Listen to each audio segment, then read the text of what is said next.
Good afternoon, students. Today's session is for BSc Nursing second year student.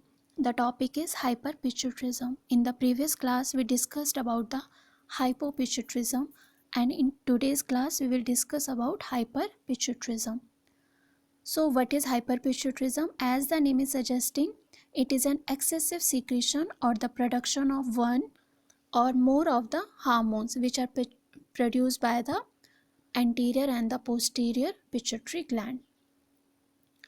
Now, why it occurs? What are the causes of hyperpituitarism? First is prolactinomas. As the name is suggesting, it is a prolactin secreting pituitary tumor. One of the most common cause of the hyperpituitarism is pituitary tumors, and these are secreting in nature. It means they will secrete the hormones. So of all the pituitary tumors, 40% of all of these pituitary tumors, there are prolactinomas. What is their function? These are the prolactin secreting tumors. So in the hyperpituitarism, due to prolactinomas, there will be increased or excessive level of the prolactin hormone. Similarly, in the corticotropinomas, these are the pituitary tumors which produces ACTH in excess. And if ACTH is excess, then it will lead to the excess production of the cortisol. Next, somatotropinomas. Somatotropin, it is a growth hormone. So these are the pituitary tumors in which there is the excessive production of somatotropin, which is growth hormone, and this may cause the acromegaly or gigantism. Now, thyrotropinoma, as the name is suggesting, it is adenoma which secrete the thyroid stimulating hormone. So there will be hyperthyroidism. These are the most common causes of the hyperpituitarism: prolactinomas, corticotropinomas, then somatotropinomas, and the thyrotropinomas. Now, what are the clinical manifestations of hyperpituitarism? So we know that in the hyperpituitarism, either one of the hormone is in excess or more of the hormones. So the clinical manifestation depends upon which hormone is produced in the excessive quantity. And second, the pituitary tumor, what is its size and how it is affecting the surrounding parts of the brain.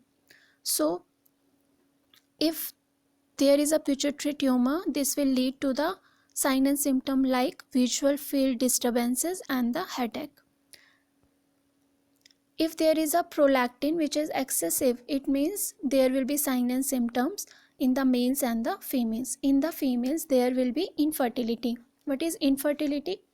It means the woman is unable to become pregnant after 1 year of intercourse without contraception. So this is called infertility. Then galactorrhea, it is a milky nipple discharge, but it is unrelated to the normal milk production during breastfeeding. Then secondary amenorrhea. Amenorrhea means absence of menses. So secondary amenorrhea means woman who has been having normal menstrual cycle now has stopped getting her periods for the 6 month or the longer. These are the sign and symptoms of because of prolactin secreting tumors. There will be sign and symptoms in the females like infertility, galactorrhea, and the secondary amenorrhea. But in the males, there is a loss of libido, which is sexual drive, and the impotence. Impotence means erectile dysfunction. It is a type of sexual dysfunction, and the person lose the ability to develop or maintain the erection of penis during the sexual activity. So these are the signs and symptoms which are related with the excessive production of prolactin. Next, if there is an excessive production of growth hormone, in adults it may cause acromegaly, and in children it may cause gigantism. In the previous class of gigantism and the acromegaly, we discussed about the clinical manifestations. So in the acromegaly, there is the skeletal overgrowth of the flat bones like the mandible. Then the growth of the bones in the feet, due to which there will be increased shoe size.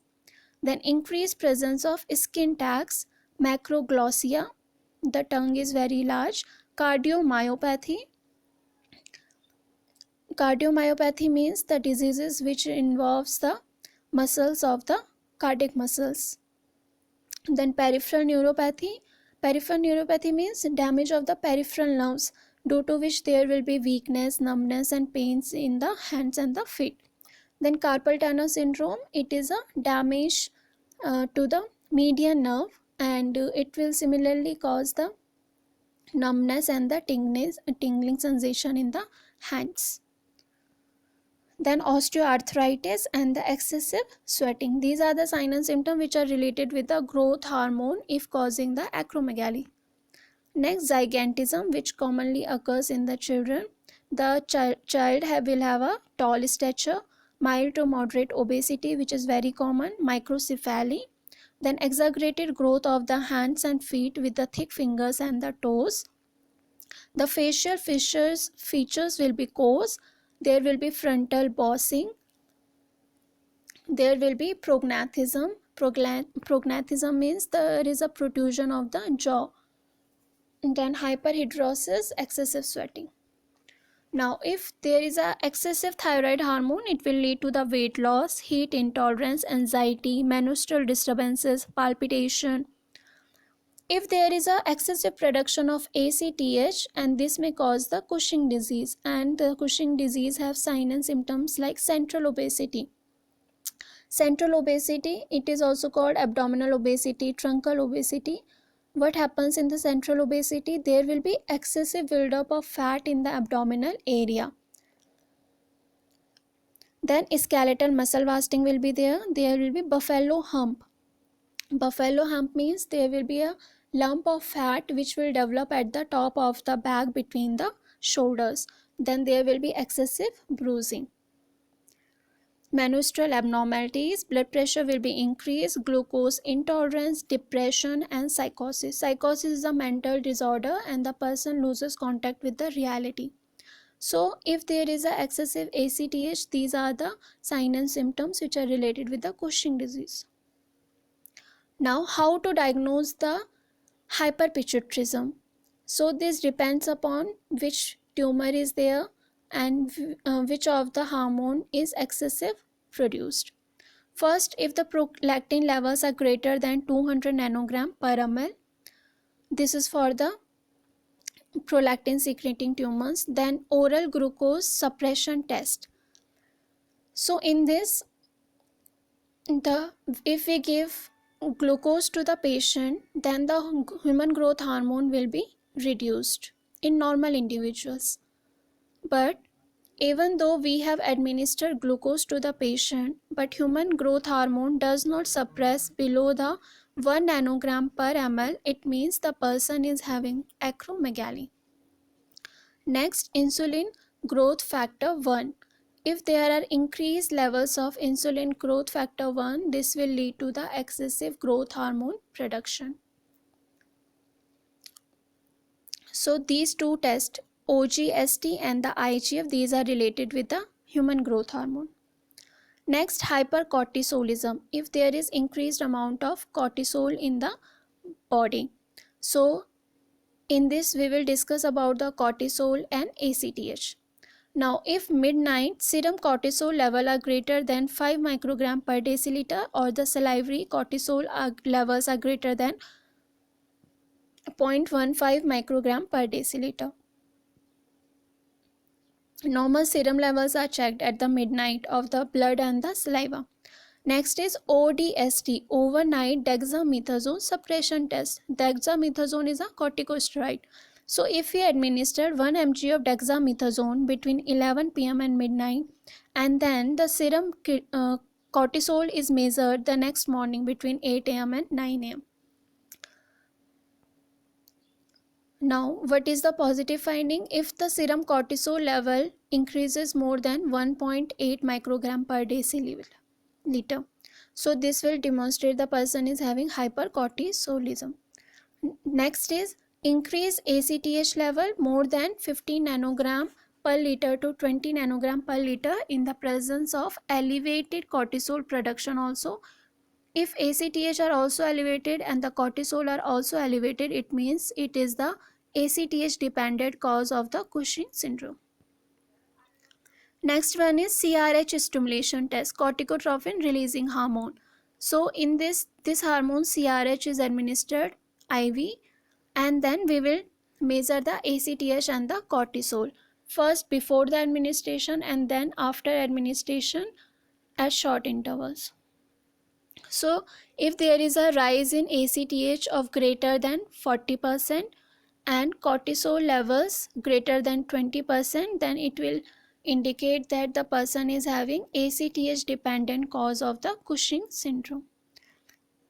So these are the tests which are related with the increased ACTH or the cortisol.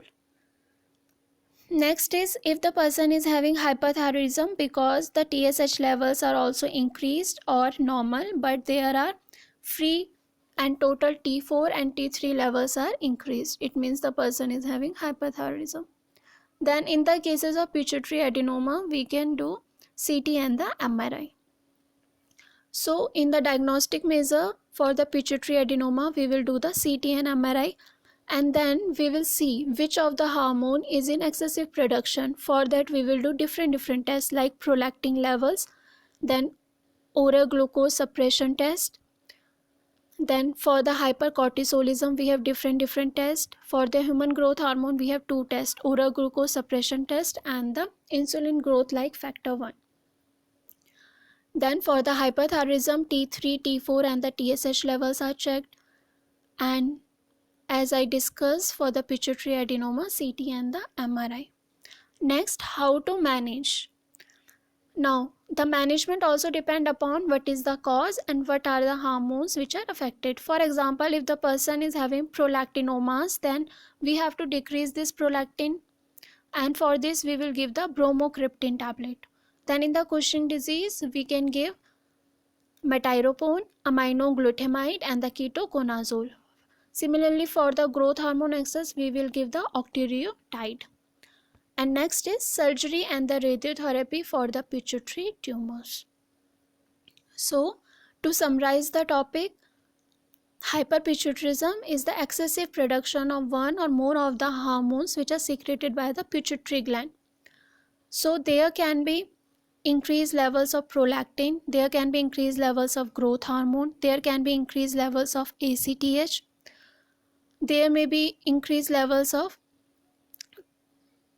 T3, T4. So the most common reason is the prolactinomas, in which there will be excessive production of the prolactin. Then the sign and symptoms depends upon the hormones which are in excessive production. Diagnostic also depends upon the cause, and management includes the surgery and the radiotherapy for the pituitary tumors and medicines for decreasing the levels of the hormone in the body. Now this is the assignment for the students. You have to write the nursing management of a patient after hypophysectomy. It means for the pituitary adenoma we will perform a surgery, that will be hypophysectomy. It means there will be removal of the pituitary gland. So if the person undergoes hypophysectomy, what is the nursing role? Post-operative care, pre-operative care also. Thank you.